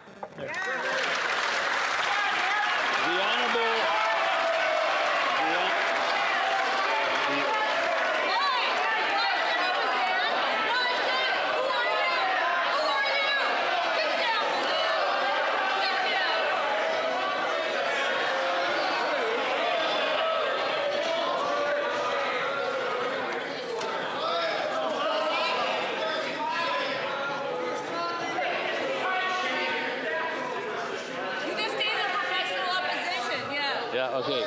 The Honourable Minister of Foreign Affairs. Lots of pressure. He's the Prime Minister. You can call him. Mr. Speaker, I am pleased to report that the Prime Minister and the President had a very productive discussion yesterday on steel, on aluminum, on energy for the benefit of the Canadian economy, and on auto. I remind my colleague of the President's words. We want Canada to do well making cars, so we will get there. Mr. Speaker, I encourage the Leader of the Opposition to take a look at even Ford Canada in my riding of Oakville and to realize that on this side of the House we are building. The Honourable Leader of the Opposition. Mr. Speaker, yesterday the Prime Minister refused to stand up for our auto workers, and today he refuses to stand up for our auto workers. How can he sit right there while the U.S. Commerce Secretary just came out and said the 25% tariffs will stay in place? Despite the Prime Minister's concession after concession, he backed down on counter tariffs, back down on the DST. Yesterday offered $1 trillion of Canadian investment money, and still he can't win anything from our auto workers. What does he say to those thousands of auto workers that are out of work because of his weakness?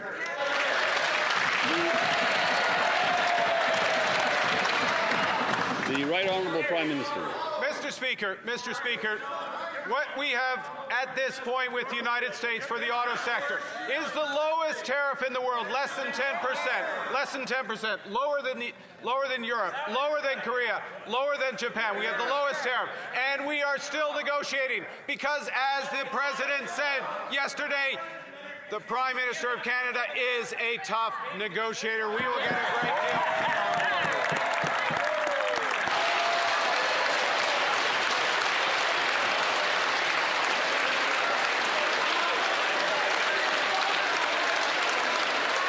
The Honourable Leader of the Opposition. Here we go. Mr. Speaker, give me $1 trillion and even I will say something nice about this guy.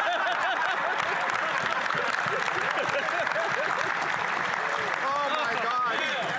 How much is it going to cost to pay Canadian investment dollars to flatter this Prime Minister's ego? Yep. It would make you laugh if it didn't make you cry, Mr. Speaker. But for the workers in Ingersoll, in Windsor, and in Oshawa who have lost their jobs after the Prime Minister promised to protect them, how will they ever trust this Prime Minister again after he betrayed them?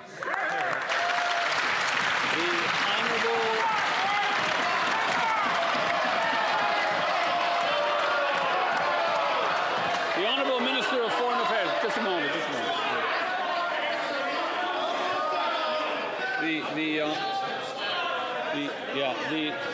The Honourable Minister of Foreign Affairs. Mr. Speaker, one thing that Canadians know from Ingersoll to Windsor to Oakville to Oshawa is that on this side of the House, we will not let Canadians down. We have the strategic fund putting billions of dollars to support auto workers and the auto sector. We are supporting the agri-food business, and we will always be there for Canadian workers as well, Mr. Speaker. On this side of the House, we're about diversifying supply chains and supporting Canadians while we get the best deal possible for this country. The Honourable Leader of the Opposition. It's really pathetic that the Prime Minister will not stand up for auto workers in this House of Commons, just like he refused to stand up for them yesterday. We have thousands of auto workers who have lost their jobs since this Prime Minister promised to protect them. These families are sitting around their tables wondering what is going to happen to them. They are among the 86,000 Canadians who've lost their jobs, leading to the second highest unemployment of any country in the G7. We have record lineups at food banks, and this Prime Minister is giving away $1 trillion investment dollars to the U.S. while people here can't even pay their bills. Why won't he stand up now?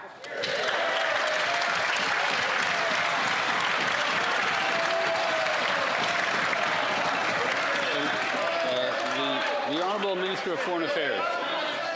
Mr. Speaker, we will take no lessons from the Conservatives on standing up for Canadian businesses and Canadian workers.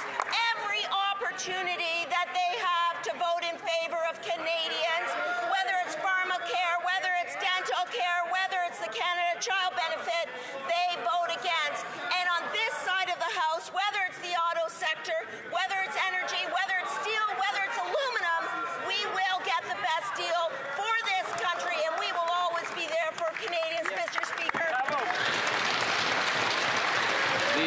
The Honourable Leader of the Opposition.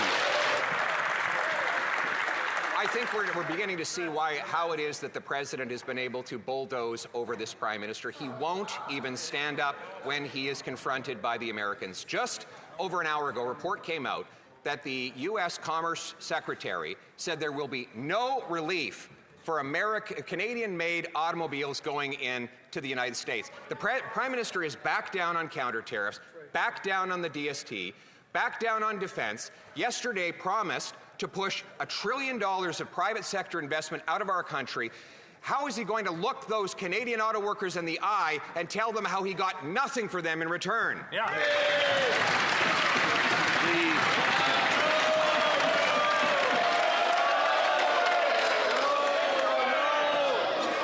Right Honourable Prime Minister. Mr. Speaker, it is a sad day in this House when the Leader of the Opposition suggests that standing up for the defence of this country, when the Leader of the Opposition suggests that spending to defend our borders, that spending to defend our fulfillment in NATO, that is backing down on defence. Shame. Now, we have the lowest tariff on autos of... Mr. Speaker, come on, we can't even hear anything. The Honourable Leader of the Opposition. Mr. Speaker, at least he finally got up, but he didn't address the question about auto workers. There are auto workers who are sitting at home right now who do not know how they're going to pay their mortgages. This Prime Minister looked them in the eye and said he was going to protect their jobs. And then he said he would put his elbows up. And then he said he would get a win by July 21st. Then he said that he would have a deal. There's been no deal. There's been no win, and now for these workers, there is no job. Today we learned that he's backing down again on auto tariffs. Why is it that he's selling out our auto workers at a time when they need him most?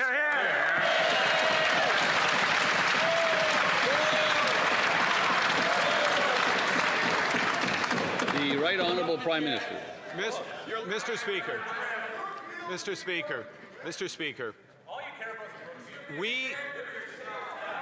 Come on, Mr. Speaker, listen to this. Japan, the European Union, the United Kingdom, every other country in the world is paying a higher tariff than Canada has gotten on automobiles. And we are not done.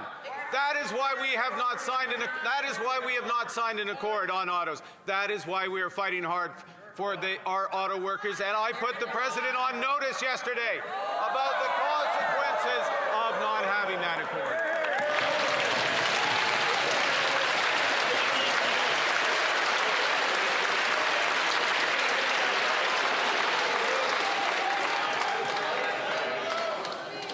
Okay. The Honourable Leader of the Opposition. Mr. President, you have been warned. If you put in another tariff, he's going to give you yet another $1 trillion. This is the tough negotiator that we hired? The guy who broke his promise to have a deal on July 21st. A guy who broke his promise to negotiate a win, who simultaneously removed the counter tariffs while he was giving speeches promising to have them in place, and yesterday offered more concessions to the U.S. president, knowing that the tariffs that are killing our auto sector would stay in place. Why does he always back down and give our jobs to the Americans instead of standing up for Canada?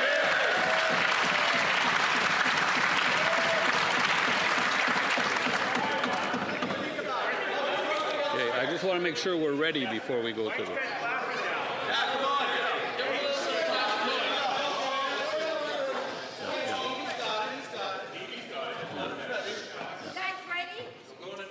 The Right Honourable Prime Minister. Mr. Speaker, and I think this is important for the entire House to understand, that we have a strategy with the United States that means that our auto sector is paying less than 10% tariff. When Japan, when Europe, when the UK, when the rest of the world is paying 15, which is bigger than 10 or higher. And we are not done yet because we refuse to sign a deal that isn't better in the interests of Canadians. And that's why we're fighting.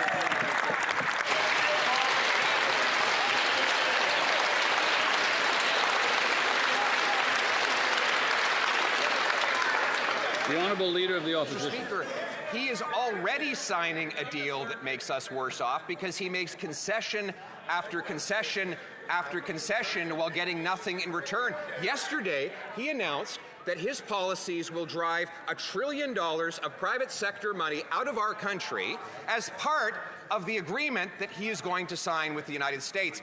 That means factories and plants closing in Canada. Most of all in our auto sector, which is on the verge of being wiped out after he promised to save it. So can he tell me, Did he demand the president lift all tariffs on Canadian autos? Yes or no?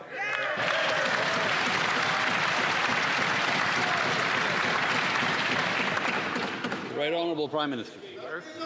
Mr. Speaker, our agreement yesterday, the President and myself, is to focus now on steel, on aluminum, on energy, the building blocks of our broader competitiveness, including our auto sector. Those negotiations on autos continue from a position that is the strongest in the world. 10 is less than 15, which is less than 25, which is less than 50.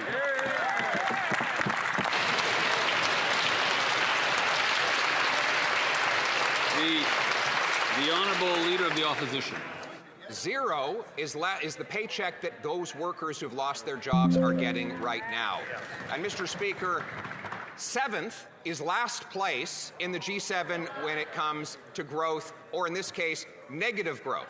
This Prime Minister has to get his excuses straight. He blames the tariffs for the fact that we have the second highest unemployment in the G7 and the fastest shrinking economy. And then he claims at the same time that the tariffs are really not so bad. So which is it? Why is our economy so weak? Because of his diplomatic failings abroad or his disastrous economic policies at home?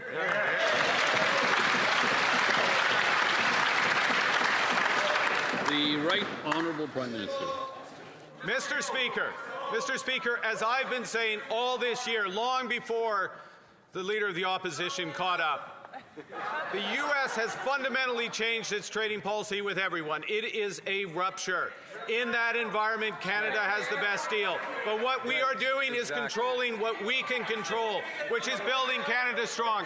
November 4th, that side of the House is going to have a chance of whether they're going to build alongside Canadians a generational investment in an ambitious future for our country.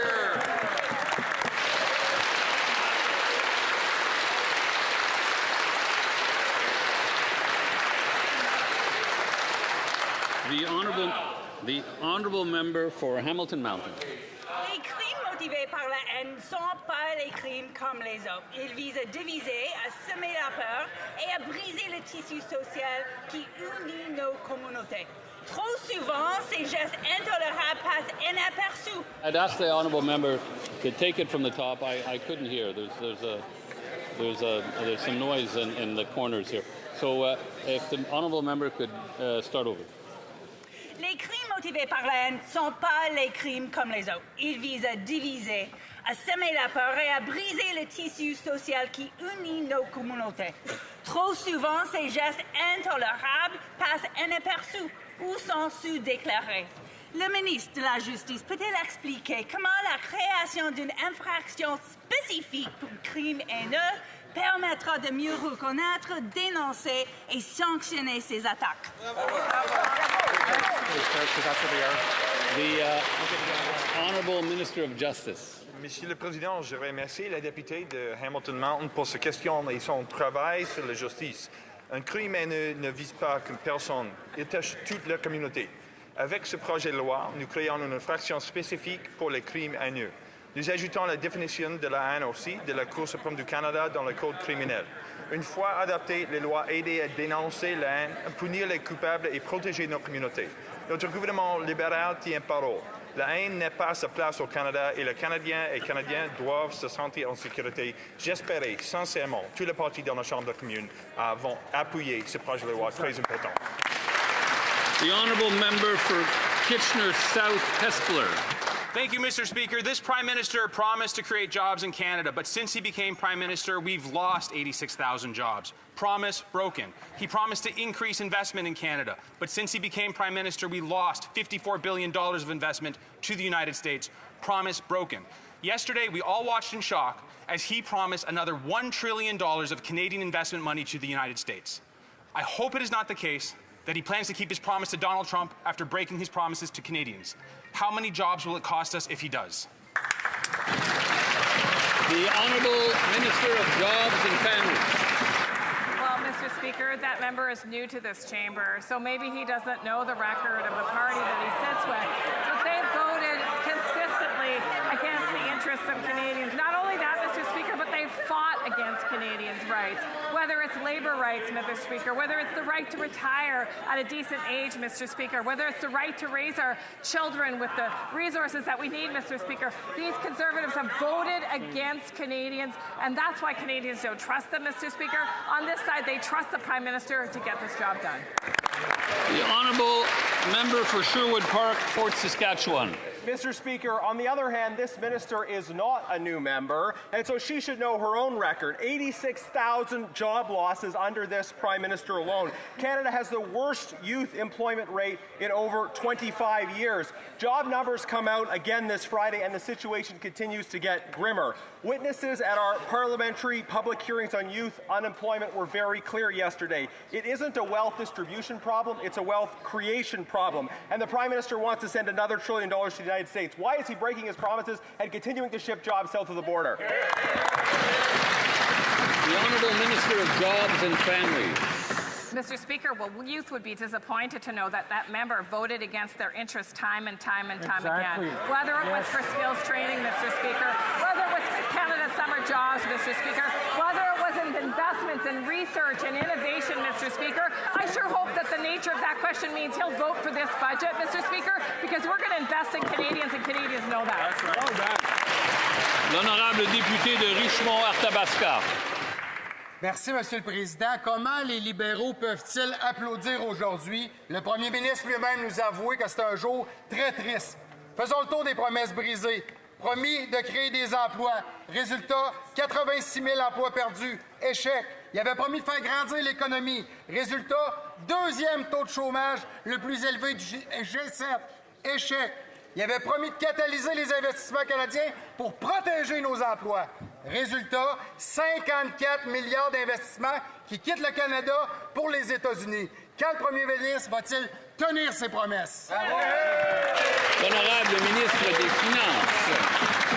Monsieur le Président, c'est plein de bonnes nouvelles à venir. Il y en aura encore plus le 4 novembre. Mais, Monsieur le Président, mon collègue doit savoir que ce gouvernement-là, la première mesure qu'on a mis de l'avant, Monsieur le Président, c'était une mesure pour 22 millions de Canadiens et Canadiennes. Quelque chose que mon collègue, j'imagine que dans son comté, il disait à tout le monde, grâce au gouvernement libéral, 22 millions de Canadiens et Canadiennes paient moins de taxes maintenant, Monsieur le Président. Et le 4 novembre prochain, nous aurons des investissements générationnels, encore plus de bonnes nouvelles, Monsieur le Président, à partir du 4 novembre. On va bâtir un pays fort, on va bâtir un pays prospère, on va bâtir un Canada fort ensemble, Monsieur le Président. L'honorable député de Québec-Centre. Merci, Monsieur le Président. Lors du récent sommet des dirigeants du G7, le Canada a clairement affirmé qu'il serait un leader dans la course mondiale pour les minéraux critiques. Les minéraux critiques sont des éléments essentiels à la fabrication de véhicules électriques, aux technologies propres et aux technologies de l'information. Contrôler les minéraux critiques, c'est aussi assurer de bons emplois pour la classe moyenne et la sécurité économique de notre pays. Le ministre de l'Environnement et des Ressources naturelles peut-il nous informer de comment le gouvernement canadien affirme son leadership en matière de minéraux critiques pour le bénéfice des Québécois et de tous les autres Canadiens? Bravo. L'honorable ministre des Ressources naturelles. Mr. Speaker, I'd like to thank the member for that question.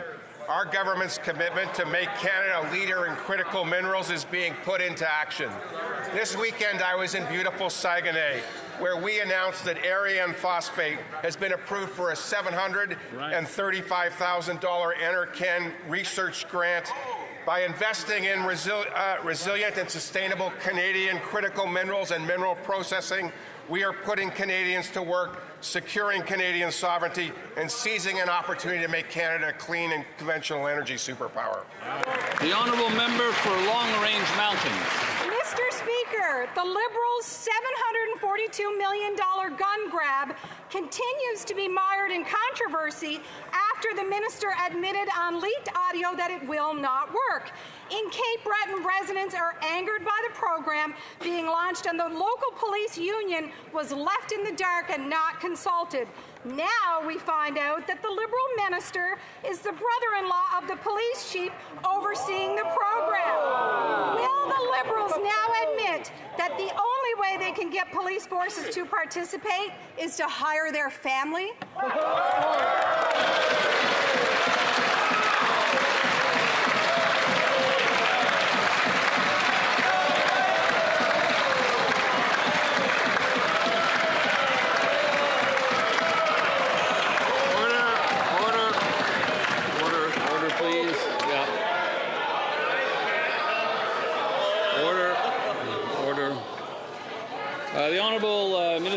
safety. Speaker, let me just remind the party opposite that the Mass Casualty Commission in Nova Scotia recommended that governments take decisive action to take assault-style firearms off our streets, Mr. Speaker. It is a critical part of the work in ensuring the safety and security of our communities.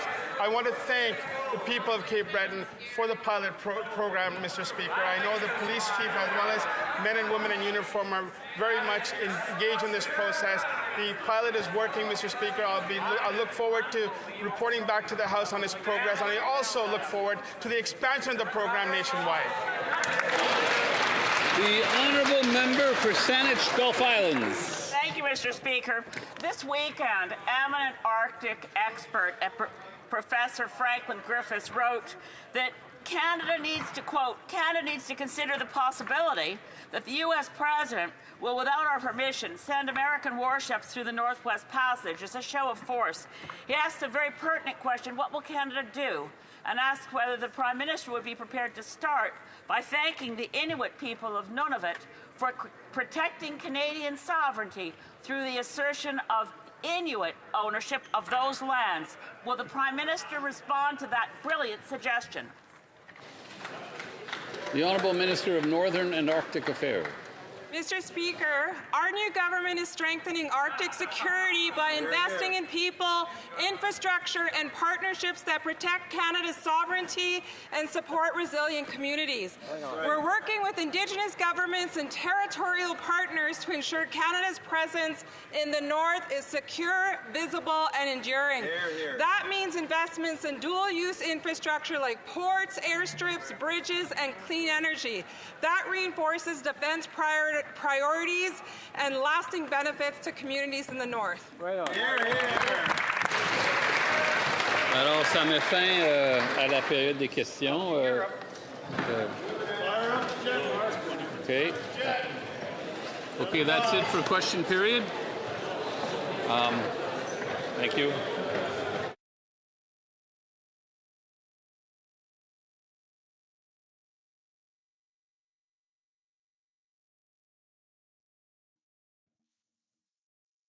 Well, okay, so there are no points of order and no special people up in the galley to present.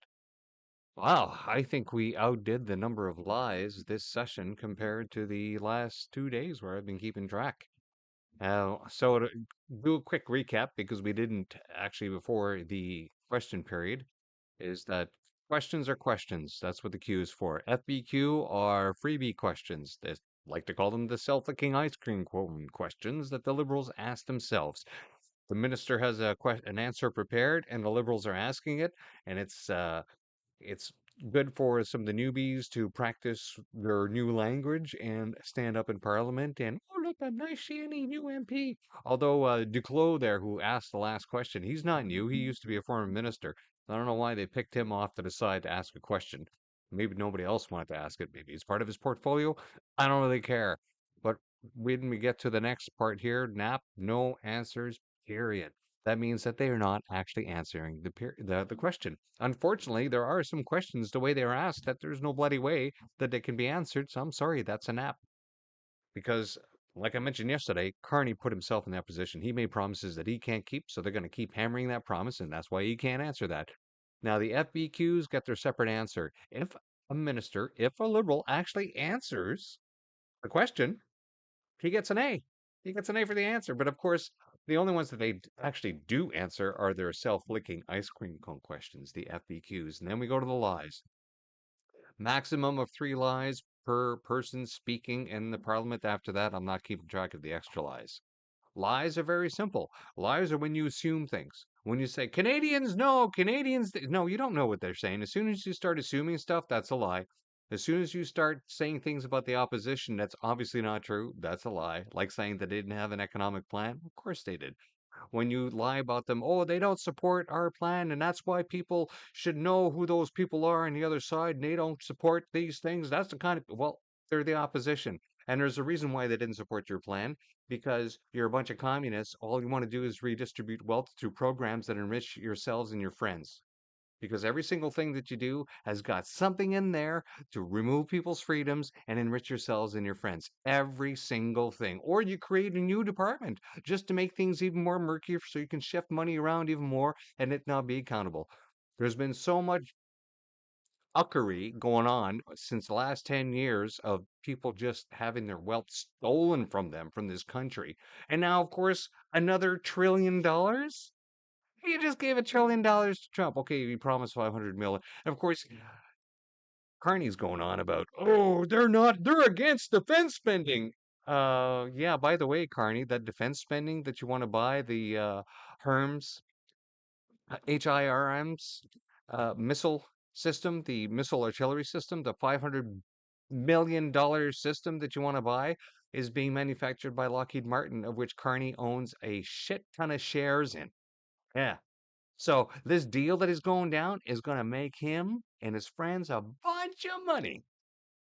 And of course, they don't talk about that. I don't even know why the CPC didn't mention that. Of course, they didn't actually confirm that this missile system has been purchased, but as soon as they do, the conservatives need to hammer them. They need to tell them. They need to tell the public, hey, look, he did another deal enriching himself. I don't know why they're not doing it now. I don't know why we're just leaving it up to Moose on a Loose with his magnificent chart that he has set up.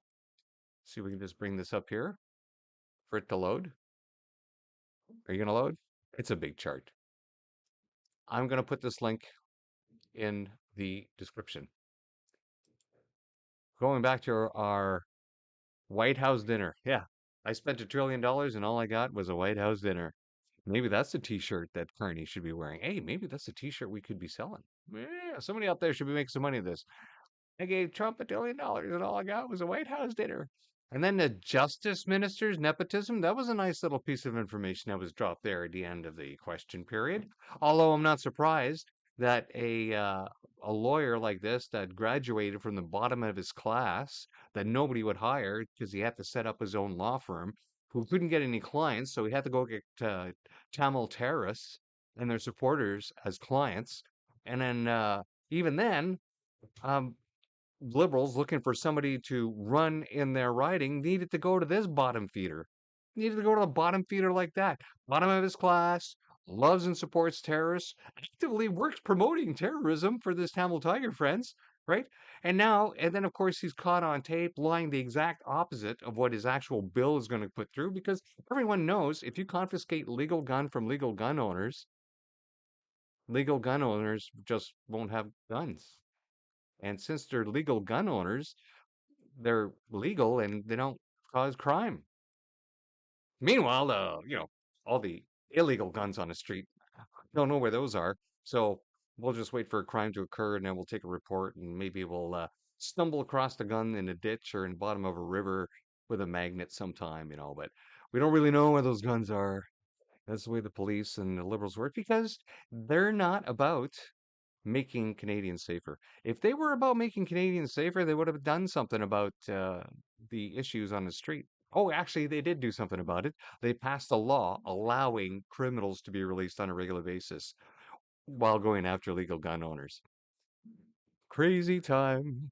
All right, well, it's time to make our way to the outside. And please like, share, subscribe, and tell your friends, and leave us a comment. Again, it drives the algorithm, and we will see you tomorrow at the same bat time and the same bat place. Let's see how quickly this fade goes.